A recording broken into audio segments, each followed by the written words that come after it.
Should I start? Yes, please. Okay. Good morning, everyone. The Hedgehog Cafe welcomes you to the book reading session of Dr. Kapur's book, Assassination 1984. It is a story of how the events of 1984 changed the lives of ordinary people. The story recounts the turbulence of those times, the 1980s. Apart from this, Dr. Kapur has wrote two other novels, Time is a Fire and The Wages of Life, and an anthology on the 1984 anti-Sikh riots called 1984 in Memory and Imagination. Talking about Dr. Kapur, Dr. Kapur's fiction and non-fiction have been published in a number of publications in India, UK and the US. Besides this, Dr. Kapur has also written a column, The Creative Writer, for the Hindu Literary Review. He has also held writing residencies in India as well as abroad. Currently, Dr. Kapur is Associate Professor of English at Shiv Nagar University.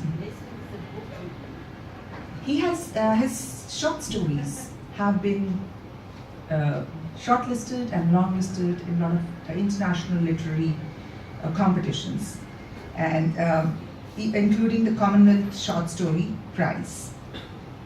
So, cutting the long story short, I would also ask Mr. Ajaypal Singh Brar, the writer of When Abdali's Palanquin Trembled, to give you an overview of the book.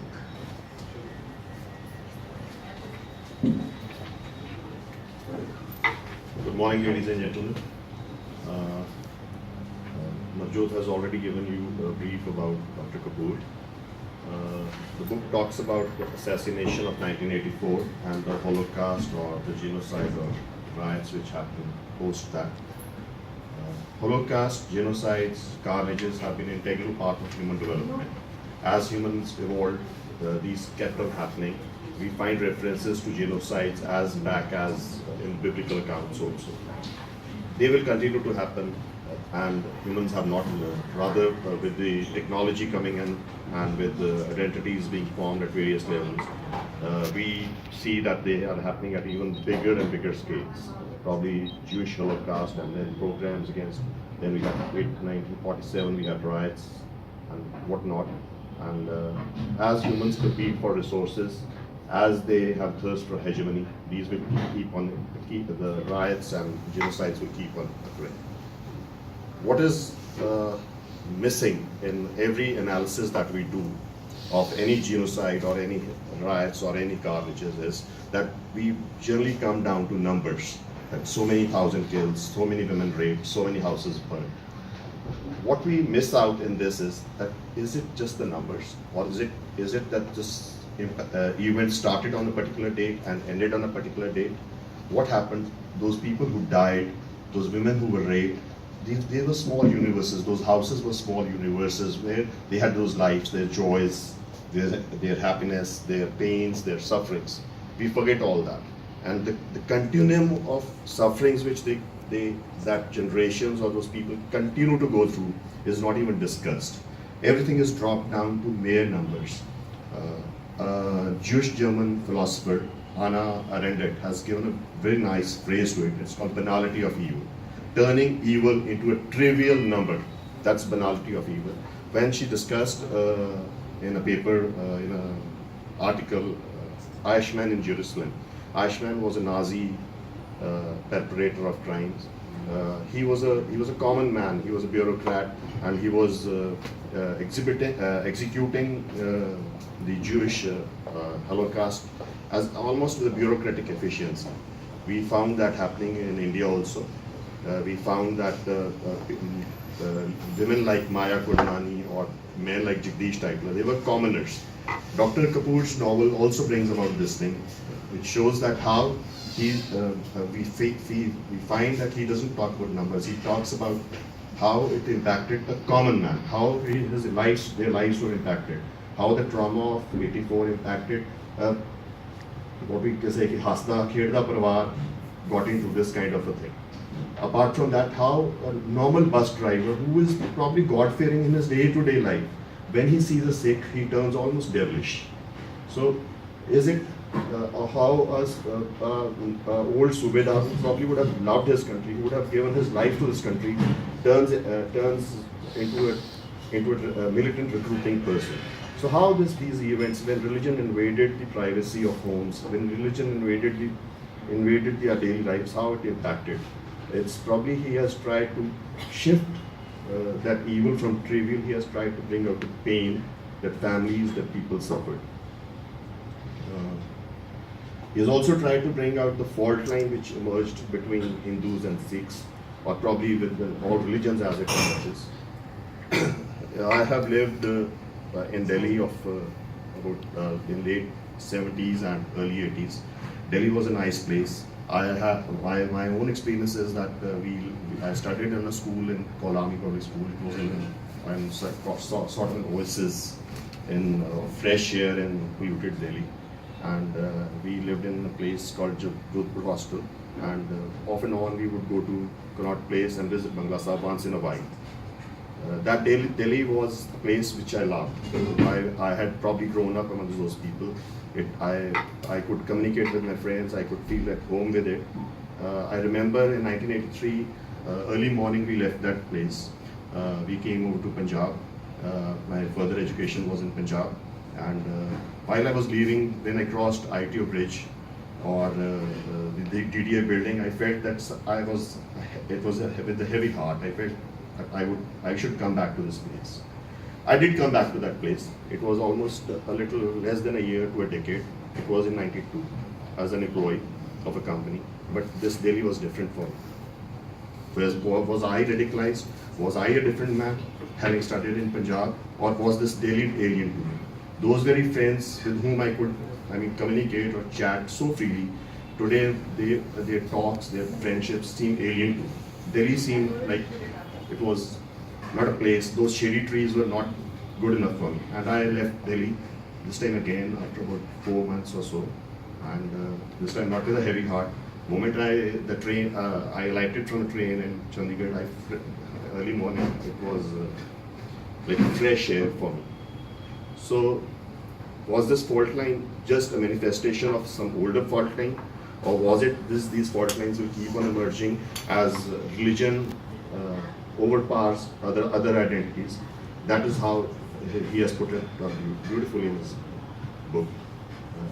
Over to Mr. Kapur as of now, and as we go into our book reading, please keep on noting things, and we can interact with him after this session.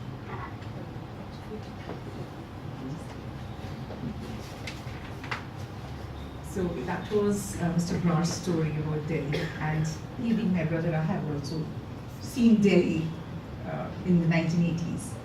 I totally agree with what he said, that what sets this novel apart is that it does not desensitize us to this issue. In fact, it sensitizes to what happened in 1984. Now, I would like to thank our wonderful host, Mr. Fateh Bajwa. Mr. Bajwa? Okay, you need to stand up. So please applaud for him also. Mr. Fateh Bajwa, I need to thank him for bringing such amazing book reading sessions to City Beautiful. These sessions, in fact, inspire us, all the readers, to read more. This cafe, I've asked him so many times, what's the story, but still I have not got that story. Okay, one day I need to sit with you and hear that story.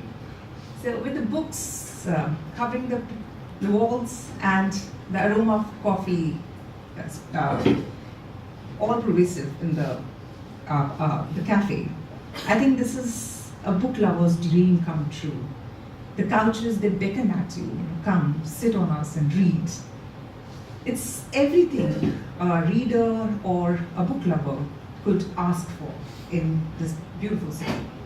So I would say that Hedgehog Cafe is one of its kind, an ideal place where one can eat, sip and read.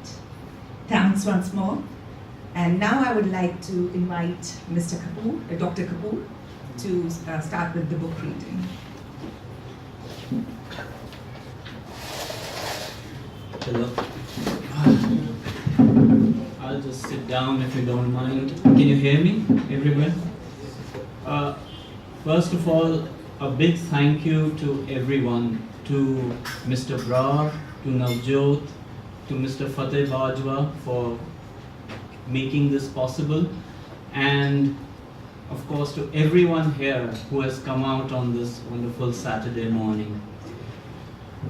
Before I actually go into this book reading, I must warn you about one thing. I'm not just a writer, I'm also a professor.